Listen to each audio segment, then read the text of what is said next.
Bapak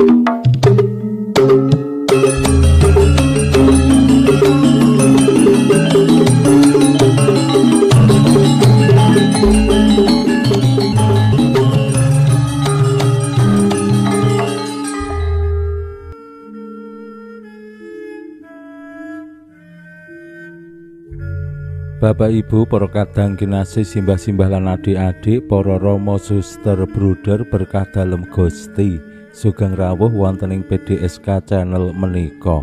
Kados pundi kabar panjenengan?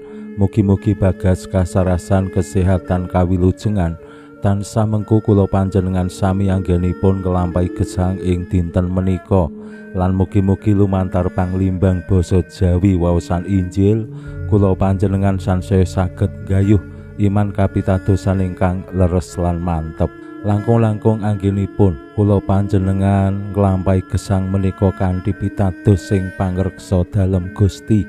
Ampun gampil kuwatos menggaing kabetan-kabetaning kadonyan. Pancen kados ingkang kala wingi kula aturaken, kabutuhaning donya menika perlu kanggo uripe awake dhewe. Mangan, nyandang, mapan, pendidikan, pekerjaan, kesehatan menika penting. Ning ampun ngantos menapa sing penting menika dilambari nepsu.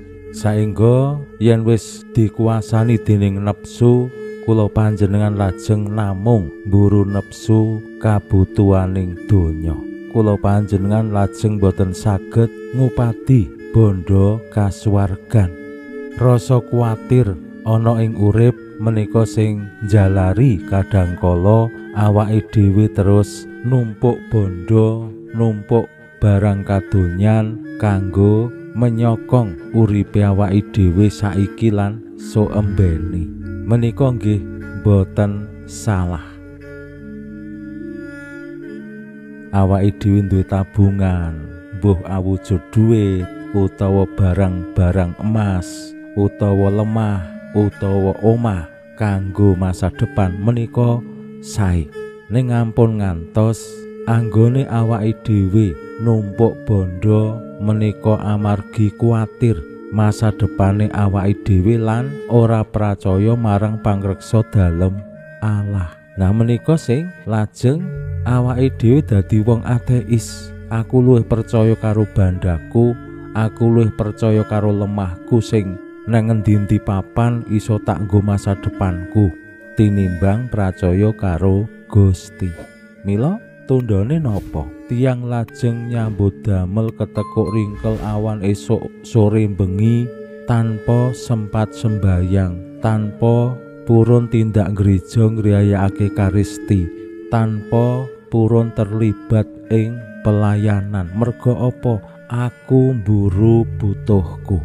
Nek aku ora nyambut gawe saiki, sesuk anakku kepiye? Sok emben masa depanku kepiye? Nah, terus dadose mekaten.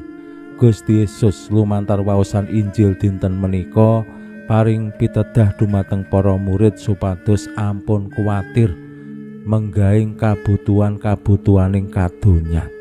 Pramila monggo kita pirengaken sabda dalem Gusti ing dinten menika lan kita wiwiti kanthi sembahyang sawetawis. Nanging saderengipun kula badhe ngaturaken panuwun ing ngarsaning Bapak Ibu para kadang kinasih ingkang tansah setya midhangetaken renungan-renungan kula saben dinten. Mugi-mugi renungan kula menika ing basa Jawi Bapak Ibu langkung resep lan mugi-mugi sabda-sabda dalem menika estu ndayani lan nuntun gesang kula panjenengan ing margining kawilujengan dalem. Kula nggih nderek profisiat dumateng Bapak Ibu para kadang kinasih ingkang ngayom ing Santo Aloysius Gonzaga. Dinten menika pengetan wajib Santo Aloysius Gonzaga. Semanten ugi lingkungan wilayah setasi paroki ingkang ngayom ing Santo Aloysius Gonzaga. Kula ngaturaken nderek bingah profisiat. Mugi-mugi semangat lan tuladanipun Santo Aloysius Gonzaga tansah dados inspirasi anggenipun bangun iman kapitadosan. Konjo ing asma dalem Yang Rama saha Yang Putra tuwin Yang Roh Suci. Amin. Suawi sami munjuk. Gusti Yesus sabdo dalem yang Rama ingkang sampun manjalma, mugi karsa ngandika dhateng kawula wonten ing asepen ing telenging manah kawula. Kabikao kegiatan lan panglipur ingkang manjing ing sabdo dalem kapenuwana kawula mawi ing kawicaksanan dalem. Mugi-mugi srana anggen kawula maos lan mirengaken sabdo dalem, kawula sansaya nunggil ing sampeyan dalem. Amin. Waosan Injil kapetik saking Injil Matius bab 6 ayat 21 ngantos dumugi 30 sekawan. Nalika samono Gusti Yesus ngandika marang para murid dalem mangkene, wong iku ora bisa ngabdi bandara loro, mengko teneh sing siji ditresnani, sijine disengiti, sijine diraketi, sijine didoi. Kowe mokal bisa ngabdi Gusti lan Mamon. Mula pituturku, aja kuwatir mungguh ing uripmu, apa sing arep kok pangan utawa kok ombe, lan aja kuwatir mungguh ing badanmu, apa sing arep kok sandang. Handak urip ajine ora ngluwi pangan, lan badan ora ngungkuli sandangan. Delengen manuk-manuk ing awang-awang, ora tau nyebar, ora ani-ani lan ora nyimpen ana ing lumbung, ewadene diparingi pangan dening Ramamu ing swarga. Handak kowe ora luwih aji, kowe kabeh sapa sing marga melang-melange bisa nyambung dawane umurmu sak depa wae. Ya kene kowe wasu melang prakara sandang, tamatno kembang bakung ing ora-ora kae, sing uripe tanpa ngrekoso, tanpa ngantih. Ewadene kandhaku Prabu Sulaiman ing jaman kamulyane agemane ora bisa ngembari endahe kembang mau. Lah yen suket ing ora-ora wae sing saiki isih nanging sesuk wis dicemplungake ing geni, disandangi kaya mangkono, mendah kowe wong sing cupet ing pengandel. Mula aja sumelang lan kandha, apa sing arep dak pangan, utawa apa sing arep dak ombe, utawa maneh apa sing arep dak anggo. Kabeh iku mau ya diluru-luru wong sing ora ngandel ing Allah. Ramamu ing swarga rak ya priksa yen kabeh iku kok butuhake. Golekana dhisik kratoning Allah lan kasunyatane, mengko liyane rak ya katut diparingake. Mula aja kuwatir prakara dina sesuk. Sesuk rak ana urusane dhewe, saben dina nggawa sanggane dhewe-dhewe sing cukup. Makaten sabdo dalem Gusti. Suawi sami munjuk. Gusti, kawula munjuk sembah nuwun karana sabdo dalem. Sabdo dalem dadosa obor ingkang madangi margining gesang kawula. Katuntuna kawula sageta sabdo dalem menika numusi manah ngantos tansah ngrembaka kangge nggayuh gesang ing swarga. Amin.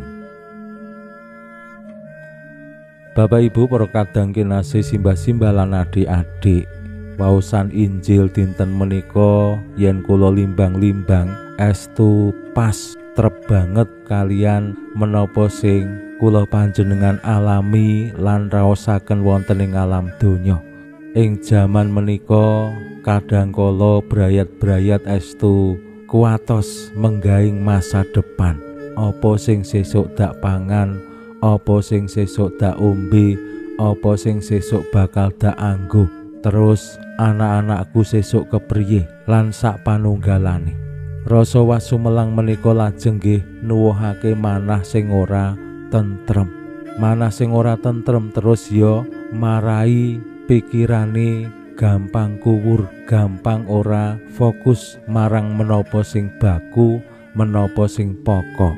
Gusti Yesus estu priksa banget kados pundi kondisi situasi para murid dalem, boten namung ing jaman semanten rikala Gusti Yesus sugeng, ning ya ing jaman-jaman sak sampunipun para murid, termasuk jamane awake dhewe. Kula kinten sabdo dalem Gusti menika tasih estu njamani marang awake dhewe. Mila tuntunan dalem Gusti supados golek ana dhisik kratoning Allah lan kasunyatane menika dados prinsip pokok anggenipun kula panjenengan bangun gesang ing alam donya menika. Bangun gesang sing tanpa wasumelang lan tanpa kuwatir. Awit Gusti paring kasagahan yen kula panjenengan sami para murid dalem menika madosi kratoning Allah dhisik lan kasunyatane, kabeh liyane bakal diparingake. Mugi-mugi lumantar sabda dalem Gusti menika kula panjenengan sansaya pitados ing pangreksa dalem Gusti. Pinujiya Allah sakmenika sarta ing salami-laminipun. Salam sehat, salam bahagia, salam katentreman. Lan mugi-mugi lumantar panglimbang dinten menika kula panjenengan tansah jinangkung ing berkah dalem Gusti ingkang Maha Kuwasa, Hyang Rama saha Hyang Putra tuwin Hyang Roh Suci. Amin.